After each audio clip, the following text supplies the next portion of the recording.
Hi friends, நம்ம இன்றைக்கி பார்க்க போகிறது வந்து ரொம்ப டேஸ்டியான கவுனி அரிசியில் செய்யக்கூடிய ஒரு ஸ்வீட்டு. கண்டிப்பாக இந்த அரிசி பற்றி பாதி பேருக்கு தெரிஞ்சிருக்காது. இந்த ஸ்வீட் வந்து ரொம்ப ஹெல்த்தியும் கூட. இந்த ஸ்வீட்டு தான் நம்ம இன்றைக்கி எப்படி செய்ய போகிறோங்கிறத பார்க்குறோம். ஸோ எந்த டிலேவும் இல்லாமல் வாங்க வீடியோக்குள்ளே போயிடலாம். இந்த ஸ்வீட் எப்படி பண்ணணும்னு பார்க்கலாம்.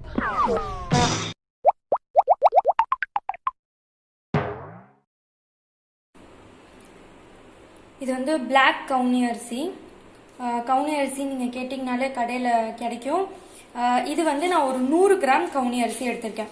இதை வந்து ஒரு கொஞ்சம் நேரம் ஊற வச்சுருங்க. மினிமம் ஒரு 1 hour ஒரு ½ an hour அந்த மாதிரி ஊற வச்சுக்கோங்க. சப்போஸ் ஊற வைக்க முடியாத சுச்சுவேஷனாக இருந்ததுன்னா நம்ம குக்கரில் போட்டு விசில் போடும்போது எக்ஸ்ட்ராவாக நம்ம ஒரு டம்ளர் தண்ணி ஊற்றிக்கிட்டா நம்ம போதும். அப்படி சப்போஸ் ஊற வைக்கிறீங்க அப்படின்னு சொன்னால் அந்த எக்ஸ்ட்ரா டம்ளர் தண்ணி ஊற்ற வேண்டாம். இப்போ இதில் வந்து ஒரு 2 டம்ளர் பால் ஊற்றிருக்கேன். அண்ட் இப்போ நீங்கள் ஒரு 100 கிராம் உலக்கில் எடுக்கிறீங்கன்னு வச்சுக்கோங்க. அந்த 100 கிராம் உலக்கிலேயே வந்து 2 டம்ளர் அந்த உலக்கிலேயே வந்து 2 டம்ளர் பால். 1 டம்ளர் பால் இருந்தால் கூட ஓகே தான். நான் வந்து இன்னும் கொஞ்சம் டேஸ்ட்டாக இருக்கட்டும் 2 டம்ளர் பால் எடுத்துக்கிட்டேன். அண்ட் ஒரு உலக்கு தண்ணி எடுத்துக்கிட்டேன். அந்த சேம் அதே இதில் இருக்கக்கூடிய இதில் 1 டம்ளர் பால் அண்ட் 2 டம்ளர் தண்ணி எடுத்துக்கிட்டேன். அண்ட் இது வந்து நான் ஊற வைக்கல அப்படிங்கிறனால எக்ஸ்ட்ராவாக 1 டம்ளர் தண்ணி ஊற்றி இதில் ஒரு 3 விசில் போட்டு எடுத்துக்கணும். ஓரளவுக்கு இப்போ இது வந்து ஒரு செமி சாலிட் கன்சிஸ்டன்சிக்கு வந்துருச்சு. கொஞ்சம் திக்க ஆனதுக்கு அப்புறமேட்டுக்கு நம்ம இதில் சுகர் ஆட் பண்ணலாம்.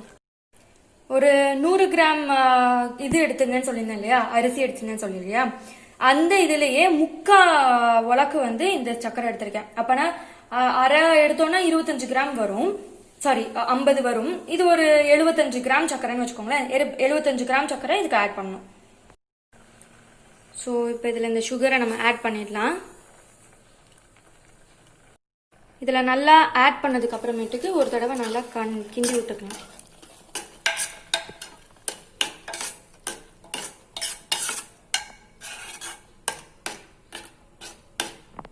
ஸோ இதுக்கு வந்து கொஞ்சம் முந்திரி வந்து ட்ரை ரோஸ்ட் பண்ணி நெய்யில் வறுத்து போட்டுக்கலாம்.